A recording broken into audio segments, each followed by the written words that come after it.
Very good evening 12th class students. मेरे प्यारे बच्चों, नवरात्रि के इस पावन दिनों में, माता रानी के इन पावन दिनों में आप सबको मैं तहे दिल से रोज की तरह आज फिर से पुनः एक बार नवरात्रि की सबको शुभकामनाएं देता हूं। और नवरात्रि की शुभकामनाओं के बाद मैं शुरू करता हूं अपना आज का काम। और क्या है हमारा आज का काम? सरफेस केमिस्ट्री को करने कंक्लूड, मतलब आज फाइनल लेक्चर है। आईटी एक्सपर्ट वंश, कैमरामैन यश के साथ आ गए हैं अमित चौहान। मेरे प्यारे बच्चों, सरफेस केमिस्ट्री का मतलब है the chemical changes that takes place on the top most layer of any substance, या सरफेस पर जो जो केमिकल फिनोमिनन्स होते हैं हम उनको इस चैप्टर के अंतर्गत पढ़ते हैं। अभी तक आपको दो फिनोमिनन ठीक से पढ़ाए जा चुके हैं, बहुत अच्छे से डिटेल में हमने कवर अप करा दिए हैं। पहला सरफेस फिनोमिनन है एडजॉर्प्शन और दूसरा है कोलॉइडल स्टेट ऑफ मैटर या फिर कोलॉइड्स। आज बारी है third surface phenomenon and that's basically known as catalyst. Catalyst आप क्लास 9 से पढ़ते हुए आते हैं। आज हल्का सा डिटेल में कैटलिस्ट के विषय में चर्चा करते हैं। मेरे प्यारे बच्चों, पहली डेफिनेशन है हमारी कैटलिस्ट, एक वो सब्सटेंस जो स्पीड में बदलाव ला सकता है, यानी कि a substance that can alter the speed of a chemical reaction. बदलाव लाने का मतलब होता है या तो वो स्पीड को इंक्रीज कर सकता है या स्पीड को डिक्रीज कर सकता है। अब ये जो काम होता है कैटलिस्ट का, action by which a catalyst alters the speed of the reaction, उसको कैटलिसिस कहा जाता है। कैटलिस्ट का मतलब एक सब्सटेंस जो स्पीड को ऑल्टर करता है, और कैटलिसिस का मतलब होता है action of a catalyst by virtue of which it alters the speed of the reaction. That phenomenon is known as catalysis. अब क्योंकि नाम में ही क्लियर है, दैट ऑल्टर्स मतलब एक सब्सटेंस जो स्पीड में बदलाव लाता है।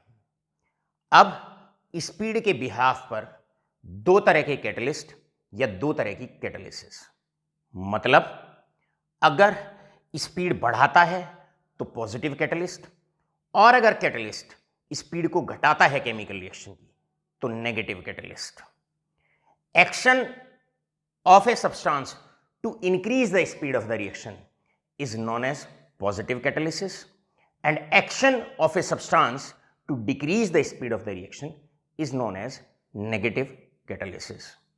मतलब स्पीड के बिहाफ पर, on the behalf of speed, we are dividing the catalyst into two parts। हम कैटलिस्ट को दो पार्ट में डिवाइड करते हैं। एक positive catalyst, a substance that increases the speed of the reaction. Example लेते हैं। एग्जाम्पल है हमारे पास, अगर मैं कोई भी रिएक्शन यहां पर लिखता हूं, any reaction if I am using over here, यहां पर मैं रिडक्शन कराता हूं, हाइड्रोजिनेशन कराता हूं इन द प्रेजेंस ऑफ निकल। सो यहां पर स्टूडेंट्स निकल आपका एक कैटलिस्ट है। अब आप जानते हैं इसमें पाई बॉन्ड टूटता है, दोनों पाई बॉन्ड टूटते हैं, दो हाइड्रोजन इधर, दो हाइड्रोजन इधर। ये जो निकल है यहां पर ये हाइड्रोजनेशन की स्पीड को बढ़ाता है। जनरली केमिस्ट्री में 95 to 98% जो हम कैटलिस्ट पढ़ते हैं वो पॉजिटिव कैटलिस्ट ही पढ़ते हैं। देखिए प्यारे बच्चों, पॉजिटिव अप्रोच होना बड़ा जरूरी है सब्जेक्ट में। भाई हम कैटलिस्ट डालते क्यों हैं? रिएक्शन कराने के लिए और उसकी स्पीड को बढ़ाने के लिए। क्लियर है? हम जो सब्सटेंस डालते हैं उसको कैटालिसिस कहा जाता है। हमें चाहिए जल्दी से जल्दी प्रोडक्ट, फटाफट हमें प्रोडक्ट चाहिए, तो केमिकल सब्सटेंस जो फटाफट प्रोडक्ट बनवा दे, जो उसकी स्पीड को बढ़ा दे, जो जल्दी से हमारा काम खत्म कर दे, क्योंकि हमें रिएक्टेंट से फाइनली प्रोडक्ट ही चाहिए। रिएक्शन जो कराई जाती है वो प्रोडक्ट को लेने के लिए कराई जाती है, ना लेने के लिए नहीं। आपको इससे पहले वाले चैप्टर में केमिकल काइनेटिक्स में जो हमने स्टार्टिंग में कवर अप आपको करा दिया है, उसमें बताया जाता है कि कैसे कैटलिस्ट स्पीड को बढ़ाता है। आप जानते हैं ये रिएक्शन की काइनेटिक्स होती है। These are the product reactants, energy of the reactants and this is the energy of the products. अब काइनेटिक्स में हमने आपको बताया है कि रिएक्टेंट को प्रोडक्ट में तब्दील होने के लिए एक minimum level of energy cross करना पड़ता है, कि एनर्जी बैरियर क्रॉस करना पड़ता है, जिसे थ्रेशोल्ड एनर्जी कहा जाता है। अब रिएक्टेंट बाहर से एक एनर्जी गेन करते हैं, बाहर से एनर्जी गेन करते हैं, क्लियर है, ताकि उनकी एनर्जी थ्रेशोल्ड बैरियर को क्रॉस कर जाए या उनकी एनर्जी थ्रेशोल्ड एनर्जी के बराबर हो जाए। अब ये जो एनर्जी बाहर से गेन करते हैं रिएक्टेंट मॉलिक्यूल्स, ताकि उनकी एनर्जी थ्रेशोल्ड लेवल के बराबर हो जाए, इसको एक्टिवेशन एनर्जी कहा जाता है। केमिकल काइनेटिक्स में हमने आपको बताया है more is the value of activation energy, laser will be the speed of the reaction. Activation energy किसी रिएक्शन में जितनी ज्यादा चाहिए उस रिएक्शन की स्पीड उतनी ही कम होती है। अब कैटलिस्ट कैसे स्पीड को बढ़ाता है? How a positive catalyst increases the speed of the reaction. Catalyst क्या करता है, ये जो पाथ होता है रिएक्शन का, इसको छोटा कर देता है और रिएक्शन को एक ऑल्टरनेट पाथ देता है ऑफ लोअर एक्टिवेशन एनर्जी। ये होता है कैटलिस्ट का इंपैक्ट, ये होता है कैटलिस्ट का इंपैक्ट, कि जो रिएक्शन बड़े लंबे रास्ते से हो रही थी, रिएक्टेंट को बहुत एक हाई पीक पर जाना पड़ता था, तब जाके वो प्रोडक्ट में कन्वर्ट होते थे। कैटलिस्ट क्या काम करता है, रिएक्शन को एक ऑल्टरनेट पाथ देता है, एक अतिरिक्त रास्ता देता है of lower activation energy, right. अब आप जानते हो एक्टिवेशन एनर्जी अगर कम हो जाएगी तो स्पीड ऑफ द रिएक्शन बढ़ जाएगी। तो आप यहां पर लिख सकते हैं, आपसे क्वेश्चन है define catalyst and how does a positive catalyst increases the speed of the reaction. तो आप वहां पर आसानी से और बड़े सरलतापूर्वक ये लिख सकते हैं कि पॉजिटिव कैटलिस्ट क्या करता है, रिएक्शन को एक अल्टरनेट पाथ देता है of lower activation energy, and we know that lower is the value of activation energy, higher will be the speed of the reaction. अब इसके बाद आता है सेकेंड टाइप ऑफ कैटलिस्ट, जिसको कहा जाता है नेगेटिव कैटलिस्ट। नेगेटिव कैटलिस्ट का मतलब होता है, अगर हम नेगेटिव कैटलिस्ट की बात करते हैं, अ substance that decreases the speed of a chemical reaction, या वो कैटलिस्ट जो स्पीड ऑफ द रिएक्शन को घटाता है। इसका एग्जाम्पल बहुत इंपॉर्टेंट होता है। कई बार एमसीक्यूज के अंदर आपसे एक छोटा सा एग्जाम्पल पूछ लिया जाता है कि भाई नेगेटिव कैटलिसिस का एग्जाम्पल बताइए या नेगेटिव कैटलिस्ट का एग्जाम्पल बताइए। तो अभी तक आगे बढ़ने से पहले पहला क्वेश्चन जो आपने कवर अप किया, वो पहला क्वेश्चन आपने कवर अप किया डिफाइन कैटलिस्ट, डिफाइन कैटलिस्ट। तो आप याद रखें, जब आप कैटलिस्ट को डिफाइन कर रहे हैं, जब आप कैटलिस्ट को डिफाइन कर रहे हैं तो आप बहुत सरल और बहुत सटीक तरीके से बोलने वाले हैं। आपसे नेक्स्ट क्वेश्चन पूछा जा सकता है, how a positive catalyst, how a positive catalyst increases the speed of the reaction. किस प्रकार वो स्पीड ऑफ द रिएक्शन को बढ़ाता है, increases the speed of the reaction. अभी तक जो हमने बताया, इसमें आपका जो हमने केमिकल काइनेटिक्स में आपको बताया था थर्ड पार्ट में, लेटर हाफ में, लास्ट वाले पार्ट में, वो पार्ट भी मुख्य तौर पर आपका कवर अप हो जाता है। इसके बाद क्वेश्चन आप लोगों से पूछा जाता है, question number 2, and the question number 2 is give an example, give an example of negative catalyst, give an example of negative catalyst. भाई नेगेटिव कैटलिस्ट का एग्जाम्पल दीजिए। यहां पर स्टूडेंट्स आप ध्यान रखेंगे, नेगेटिव कैटलिस्ट का एग्जाम्पल होता है, एग्जाम्पल के तौर पे मैं यहां पर लिखता हूं, that is ethylene glycol, ethylene glycol. ये इथाइलिन ग्लाइकोल होता है। जब इसको आयरन पे डाल देते हैं, जैसे ही हम इसको आयरन पे स्प्रे कर देते हैं, डाल देते हैं, speed of corrosion, speed of corrosion decreases, speed of corrosion decreases. भैया कोरोजन की स्पीड को कम कर देता है, speed of the corrosion decreases. यहां पर आगे बढ़ने से पहले आशा करता हूं ये पार्ट पूरा अच्छे से आपके दिमाग पर बैठ गया होगा। बढ़ते हैं क्लासिफिकेशन बी पर। बी क्लासिफिकेशन होता है depending upon that is physical state. Physical state के बिहाफ पर कैटलिस्ट कितने पार्ट में डिवाइड होता है? फिजिकल स्टेट के बिहाफ पर याद रखिए दो तरह का कैटलिस्ट होता है। एक होमोजीनियस कैटलिस्ट, एक होता है होमोजीनियस कैटलिस्ट और एक होता है हेटेरोजीनियस कैटलिस्ट। हेटेरोजीनियस, भाई सीधी सी बात है। एक एग्जांपल लेके बात को कैरी ऑन करते हैं, बात को समझने का प्रयास करते हैं। See for example we have sulphuric acid की जब प्रिपरेशन करते हैं, राइट, उस वक्त कॉन्टैक्ट प्रोसेस में हमारा एक स्टेप आता है, that is oxidation of sulphur dioxide gas. और यहां पर जो हम कैटलिस्ट लेते हैं वो NO कैटलिस्ट लिया जाता है, NO गैस ली जाती है और बन जाता है 2 मोल्स ऑफ SO3 गैस।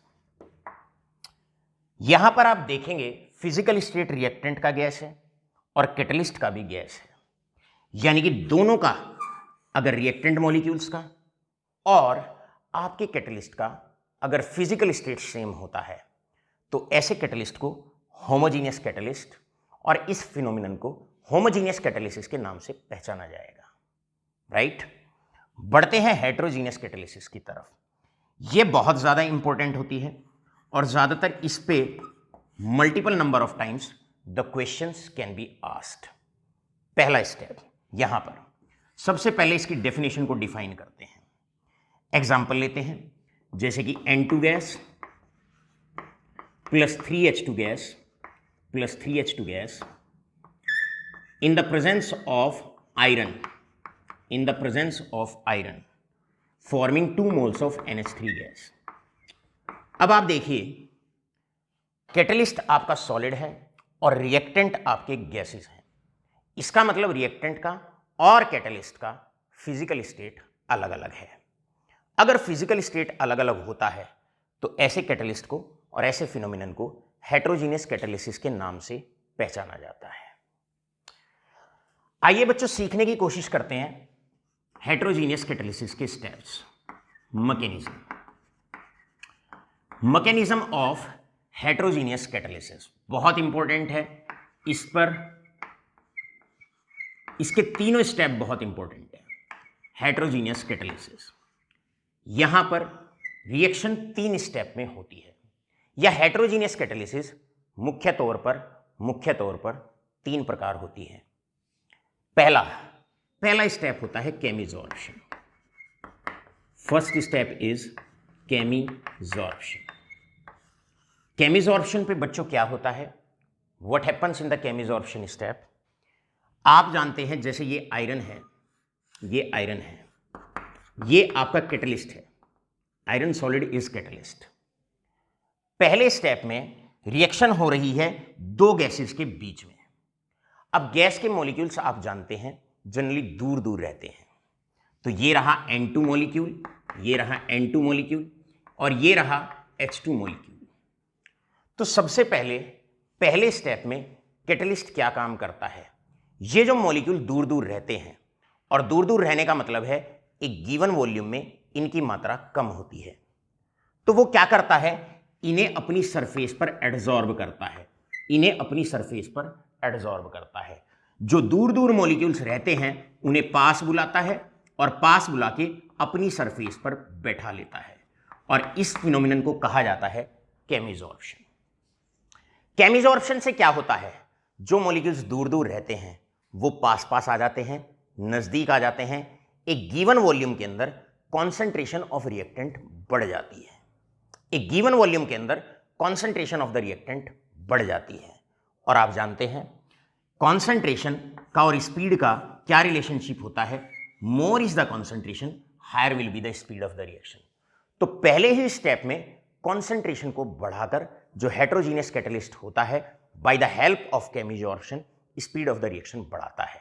अब आपसे क्वेश्चन यहीं पर पूछ लिया जाए, define the importance of, what is the importance of, आपसे पूछ लिया जाए भाई इंपॉर्टेंस बताइए, इंपॉर्टेंस ऑफ नंबर 1 केमिजॉर्प्शन स्टेप।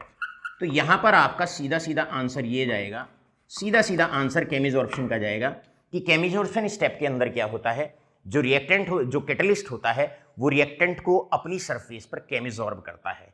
केमिसॉर्ब करने से गिवन वॉल्यूम के अंदर कॉन्सेंट्रेशन रिएक्टेंट की बढ़ जाती है, and we know that more is the concentration of reactant, higher will be the speed of the reaction. Second step में क्या होता है, what happens in second step? Second step पे होता है केमिकल रिएक्शन। कैटलिस्ट अपनी ही सरफेस पर केमिकल रिएक्शन कराता है। अब जब मॉलिक्यूल आएंगे, आके पास पास बैठेंगे तो आपस में टकराएंगे, कोलिजन होगा उनमें। कोलिजन होते ही बनेगा प्रोडक्ट। अब ये प्रोडक्ट बन गया, ये प्रोडक्ट बन गया, ये प्रोडक्ट बन गया। प्रोडक्ट आप लोग जानते हैं, प्रोडक्ट है NH3 गैस, प्रोडक्ट बन गया। तो सेकेंड स्टेप में क्या होता है, ये जो मॉलिक्यूल्स आके सरफेस पर बैठ जाते हैं, ये आपस में टकराते हैं और टकरा के प्रोडक्ट बनाते हैं। चलते हैं थर्ड स्टेप पे। थर्ड स्टेप बहुत इंपॉर्टेंट होता है, एंड थर्ड स्टेप इज डीजॉर्प्शन।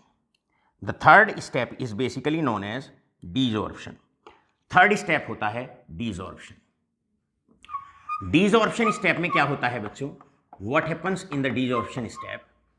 अब ये जो रिएक्टेंट यहां पर, ये आपका कैटलिस्ट है, ये आपका कैटलिस्ट है, और ये जो प्रोडक्ट होते हैं ये कैटलिस्ट को फ्री कर देते हैं। कैटलिस्ट गेट्स फ्री और यहां से प्रोडक्ट अलग हो जाता है, प्रोडक्ट डिसॉल्व हो जाता है। एक सब्सटेंस जो सरफेस पर बैठा हुआ है वो सब्सटेंस अलग हो जाता है, कैटलिस्ट अलग हो जाता है।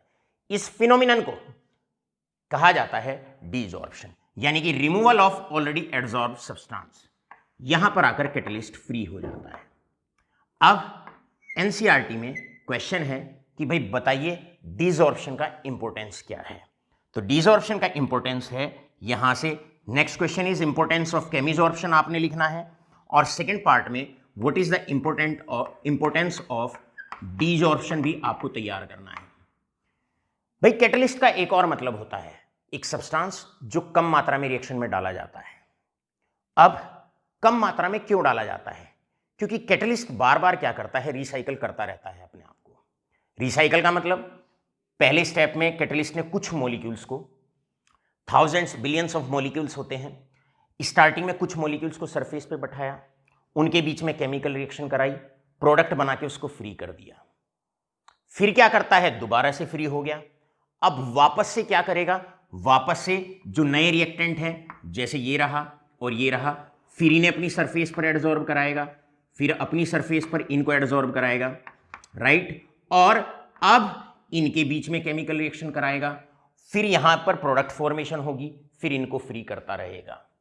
तो इस प्रकार कैटलिस्ट क्या होता है, अगर थर्ड स्टेप अगर डीजॉर्प्शन नहीं होगा, कैटलिस्ट फ्री नहीं होगा, तो जो बचे हुए रिएक्टेंट मॉलिक्यूल्स हैं उनको कैटलाइज करने के लिए बाहर से अधिक मात्रा में फिर आपको कैटलिस्ट डालना पड़ेगा।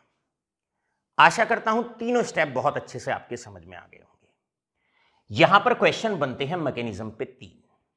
पहला, write the mechanism of heterogeneous catalysis. दूसरा, give the importance of chemisorption step and give the importance of desorption step.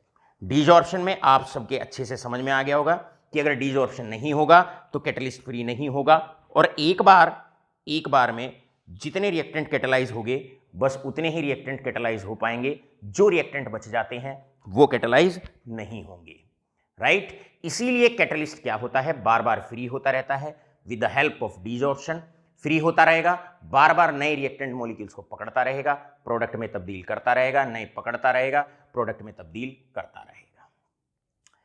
इसके बाद मेरे प्यारे बच्चों अब चलते हैं इस टॉपिक में कुछ छोटी छोटी सी डेफिनेशंस जो आपके लिए बहुत इंपॉर्टेंट बनती हैं। Now let us come to the definitions part. Definition में नेक्स्ट डेफिनेशन आती है, what is the activity of catalyst. What is the activity of catalyst. कुछ छोटी छोटी सी डेफिनेशन है, बड़ी इंपॉर्टेंट है। अब आप लेक्चर को ध्यानपूर्वक सुनेंगे, और आज जैसे ही मैं अपनी ये क्लास खत्म करता हूं तो मैं लगभग 1 घंटे तक अपने लेक्चर को क्लोज नहीं करूंगा, राइट। तो अब जो मैं डेफिनेशंस डिक्टेट करता हूं, इन डेफिनेशंस को आप लेक्चर के बाद भी आराम से रिवाइज करेंगे, सुनेंगे और फेयर नोट्स खुद बनाएंगे विद द हेल्प ऑफ जो पैकेज हमने ब्लैक कलर का आपको दिया हुआ है, उस पैकेज की मदद से। क्लियर है? लेक्चर की मदद से अब आगे के नोट्स आप खुद बनाने वाले हैं। चलो भाई, आता है next definition, define activity of catalyst. Activity का मतलब है एक कैटलिस्ट कितने टाइम्स इन रिएक्शन की स्पीड को बढ़ाता है, right? Number of times the speed of A reaction increases by the catalyst. एक कैटलिस्ट कितने times speed of the reaction बढ़ाता है। प्रैक्टिकली माय डियर स्टूडेंट्स, ये पाया जाता है कि जो कैटलिस्ट होता है it increases the speed of any chemical reaction by 10 raise to the power 10 times, by raise to the power that is 10 raise to the power 10 times. अगर आप ये रिएक्शन करा रहे हैं, निकेल के प्रेजेंस में कराओगे, अगर निकेल की एक बार प्रेजेंस में कराओ और एक बार बिना निकेल के कराओ, तो स्पीड में बेसिकली जो डिफरेंस आप नोट करेंगे वो डिफरेंस लगभग 10 raise to the power 10 times का difference speed of the reaction में नोट डाउन किया जाएगा, राइट?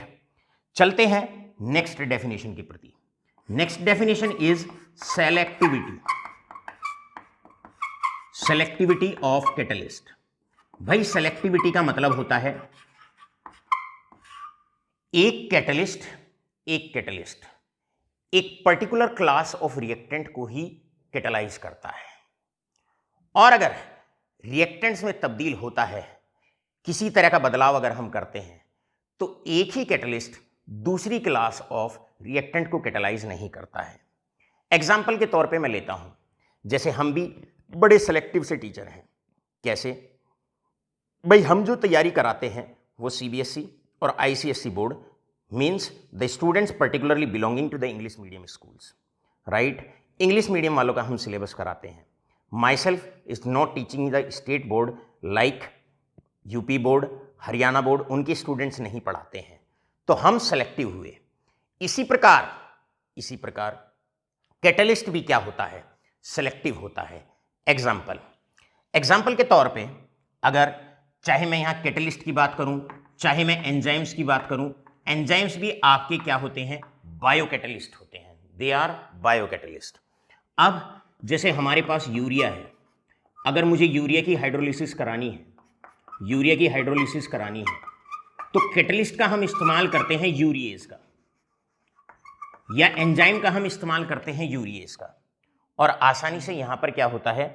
H2O और CO2 यहां से निकल जाता है, प्रोडक्ट आपका बन जाता है। अब यूरिएज जो कैटलाइज करता है वो यूरिया को कैटलाइज करता है, किसके साथ? वाटर के साथ, राइट? लेकिन अगर मैं रिएक्टेंट में हल्का सा मॉडिफिकेशन कर दूं, अगली बार मैं क्या करता हूं? अगर मैं मिथाइल यूरिया ले लेता हूं, मैंने H हटाया, मिथाइल लगा दिया, नो रिएक्शन। तो इसका मतलब क्या हुआ? एक particular class of reactant is catalysed by a particular catalyst, right? आशा करता हूं यहां की दोनों डेफिनेशन आपके बड़े अच्छे से क्लियर हो गई होंगी। अब बढ़ते हैं नेक्स्ट डेफिनेशन आती है, दैट इज कैटालाइटिक पॉइजन। एक सब्सटेंस जो रिएक्शन में as a by product generate होता है, या एक सब्सटेंस जो बाहर से कभी कभी रिएक्शन के अंदर इंप्योरिटी के तौर पर डल जाता है और वो कैटलिस्ट को उसके काम करने से रोकता है, या उसकी स्पीड को धीरे धीरे कम करता जाता है, या उसके काम को कम करता चला जाता है। ऐसे सब्सटेंस को जो कैटलिस्ट को उसके कार्य से रोकता है या उसकी स्पीड को स्लो डाउन करता है, उन्हें कैटालिटिक पॉइजन के नाम से पहचाना जाता है। नेक्स्ट डेफिनेशन यहां पर आप रिकॉर्ड करेंगे students of class 12, that is catalytic inhibitors.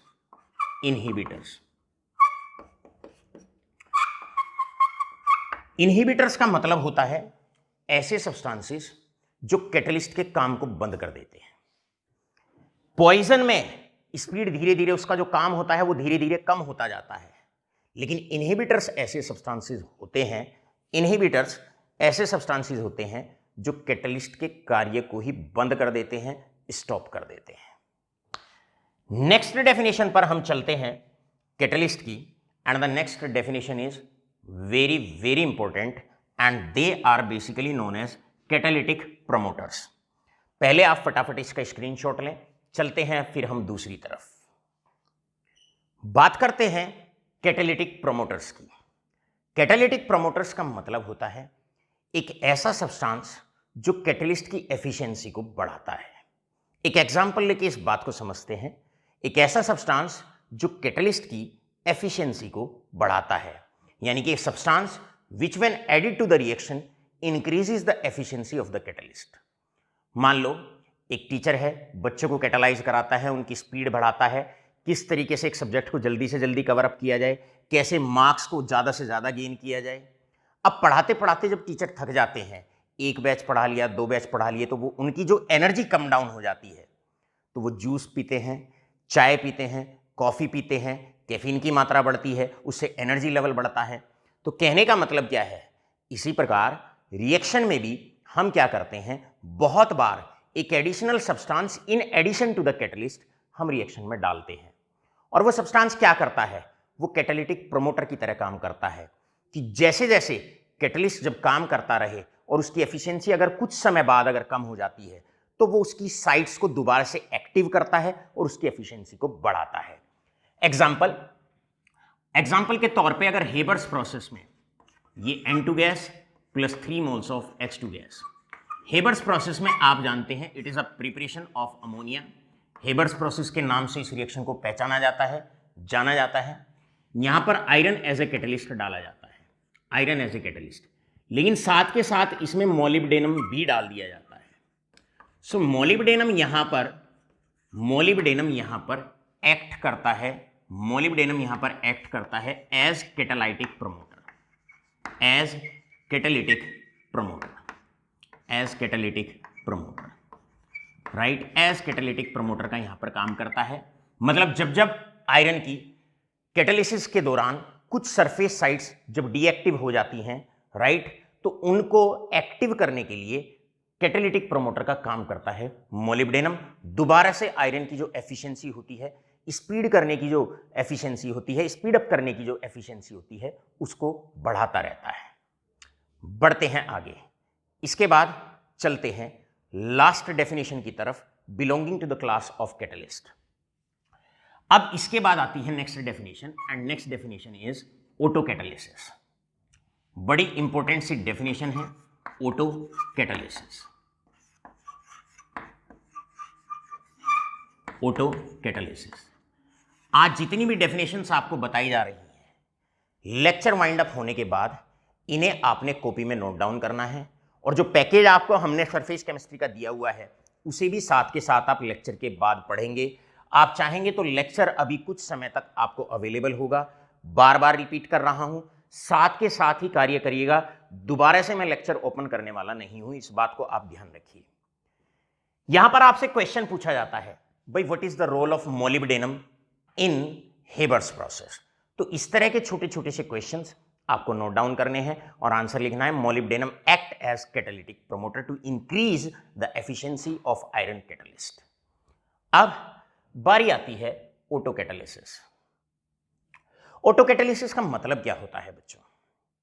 Auto catalysis की अगर हम बात करते हैं तो ऑटो कैटालिसिस का मतलब होता है अगर रिएक्शन के दौरान वन ऑफ द प्रोडक्ट जो बनता है, अगर वो खुद भी रिएक्शन को कैटालाइज करना शुरू कर दे, तो ऐसे फिनोमिनन को ऑटो कैटालिसिस कहा जाता है। मतलब if any one of the product formed in the reaction itself catalyze the reaction। Example, अगर हम एस्टर की हाइड्रोलिसिस करते हैं, इस रिएक्शन को ट्रांस एस्टरिफिकेशन रिएक्शन कहा जाता है, जहां पर हम एस्टर की हाइड्रोलिसिस करते हैं। अब एस्टर की हाइड्रोलिसिस में जो कैटलिस्ट हम लेते हैं वो कॉन्सेंट्रेटेड सल्फ्यूरिक एसिड लिया जाता है। ये एस्टर की हाइड्रोलिसिस को प्रमोट करता है, उसकी स्पीड को बढ़ाता है। बनता है आपके पास एसिड और बनता है आपके पास एल्कोहल। जब जब एस्टर की हाइड्रोलिसिस होती है तो बनता है एसिड प्लस एल्कोहल। अब आप इस रिएक्शन में देखिएगा, स्टार्टिंग में इस रिएक्शन की स्पीड कम होती है और धीरे धीरे स्पीड अपने आप बढ़ती चली जाती है जैसे जैसे रिएक्शन आगे बढ़ती है। कारण, कैटलिस्ट भी एसिड है, वन ऑफ द प्रोडक्ट भी एसिड है, तो जैसे जैसे रिएक्शन आगे बढ़ेगी आपके कैटलिस्ट का अमाउंट बढ़ेगा। कैटलिस्ट का अगर अमाउंट बढ़ेगा तो स्पीड में एकदम ड्रास्टिक चेंज आएगा। तो यहां पर one of the product formed in the reaction will itself act as a catalyst. यह भी यहां पर कैटलिस्ट का काम करेगा। ऐसी रिएक्शन में क्या होता है, शुरुआती दौर में स्टार्टिंग फेज में रिएक्शन स्लो होती है, लेकिन प्रोडक्ट बना वो भी कैटलिस्ट है, तो आपकी रिएक्शन में एकदम धीरे धीरे धीरे धीरे बहुत ज्यादा स्पीड बढ़ती चली जाती है। यहां पर एक क्वेश्चन आप नोट डाउन करेंगे और क्वेश्चन क्या है, why in the beginning hydrolysis of ester is a slow process. Starting में हाइड्रोलिसिस ऑफ एस्टर स्लो होता है, but the speed increases drastically once the reaction start. अगर एक बार ये रिएक्शन शुरू हो जाती है तो जो स्पीड होती है वो बढ़ती चली जाती है, बढ़ती चली जाती है, बढ़ती चली जाती है। तो कारण क्या होता है, सीधा आपने आंसर लिखना है, वन वर्ड आपने देता है और वन वर्ड आपने देना है। पहले क्वेश्चन नोट करना है, that is auto catalysis. Auto catalysis, फिर आप इसको एक्सप्लेन करेंगे। क्या एक्सप्लेन करेंगे, since one of the product formed in the reaction act as a catalyst. इस फिनोमिनन को हम ऑटो कैटालिसिस के नाम से पहचानेंगे। मेरे प्यारे बच्चों, कैटालिसिस के विषय में, कैटलिस्ट के विषय में आपको सारी बातें बड़े अच्छे से हमने एक्सप्लेन कर दी हैं। अब चलते हैं कैटलिस्ट की दो स्पेशल क्लास की तरफ।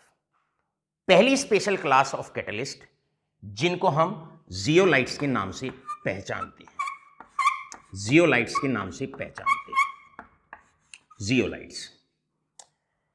इससे पहले कि मैं आगे बढ़ूं जियोलाइट्स के विषय में बोलने पर, 11th class S block P block जब आपको कराया जाता है वहां पर हम ये 11th क्लास में ही हेडिंग कवर अप करा देते हैं जियोलाइट्स। लेकिन हल्का सा अभी भी इस टॉपिक को चर्चा में लेके आते हैं, भाई जियोलाइट्स क्या होते हैं। बहुत इंपॉर्टेंट से दो क्वेश्चन एनसीईआरटी में जियोलाइट्स को लेकर लिए हुए हैं।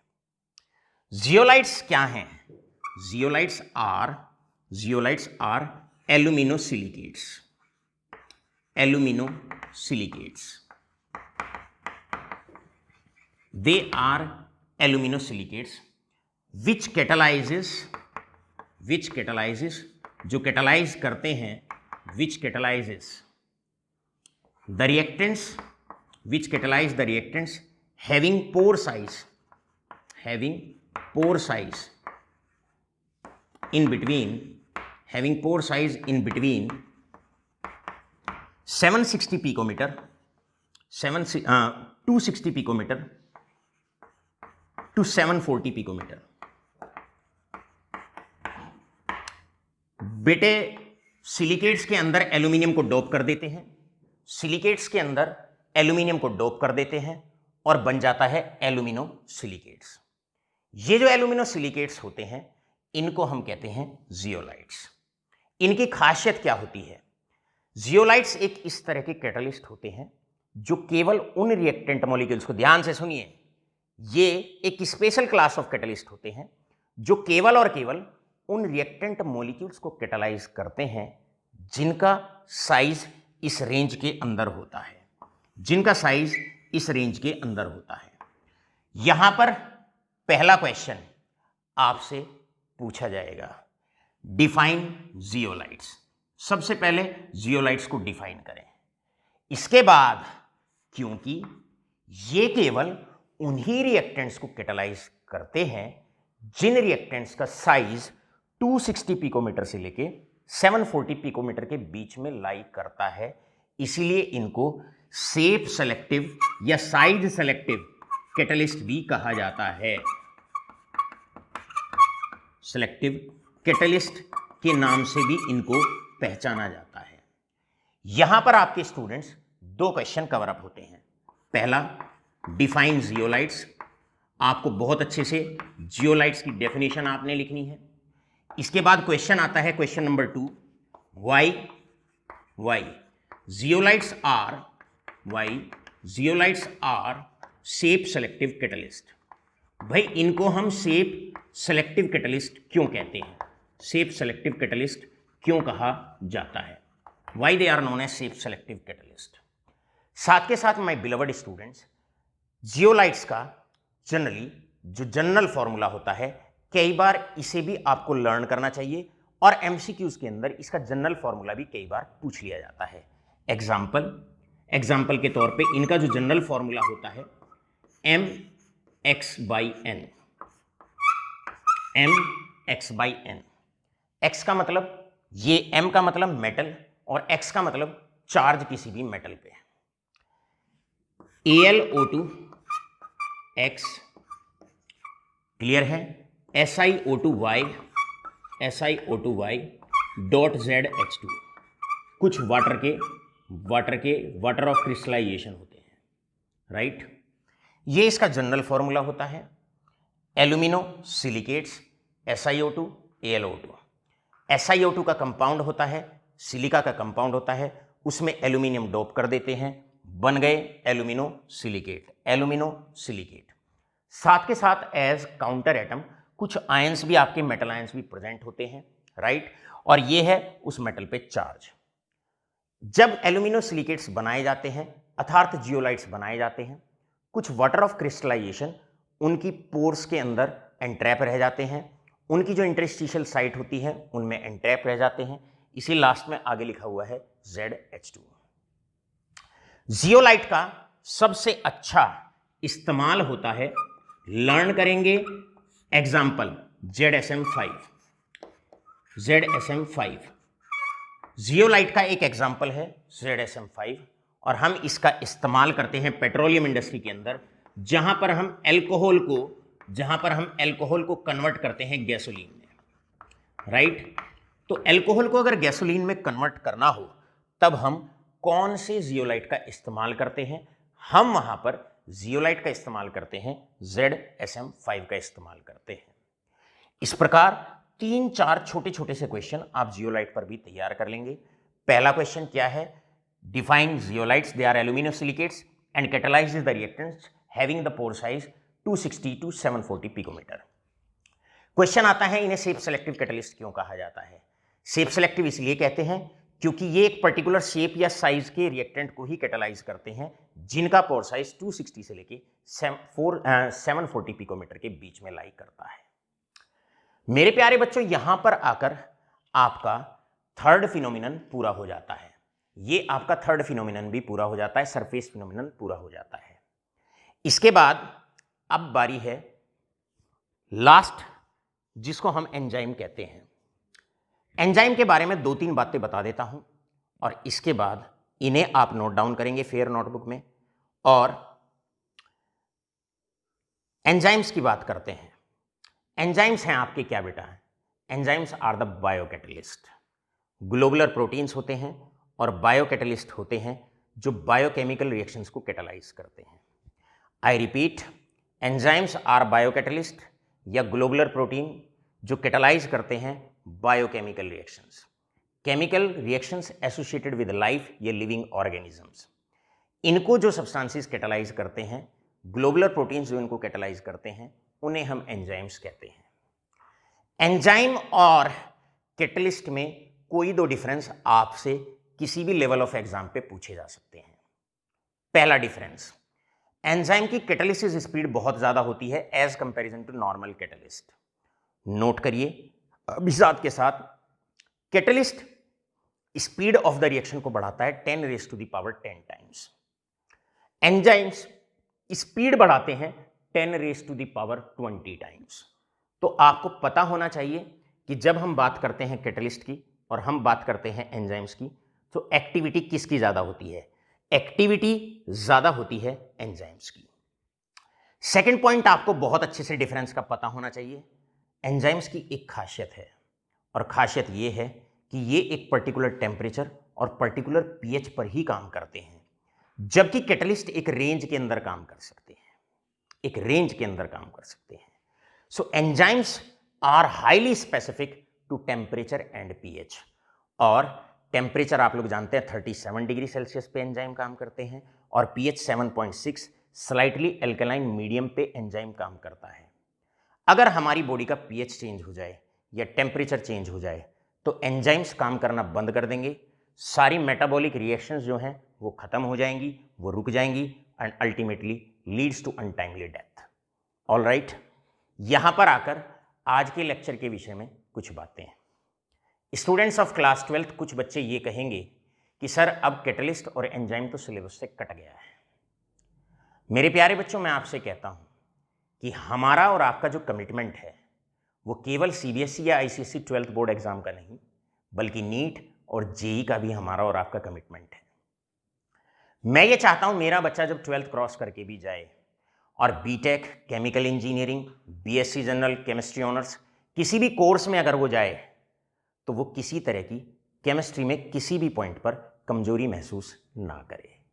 राइट, आज का लेक्चर भी आप केवल 12th के लिए नहीं, 12th के बाद के लिए भी आप तैयार करके रखेंगे।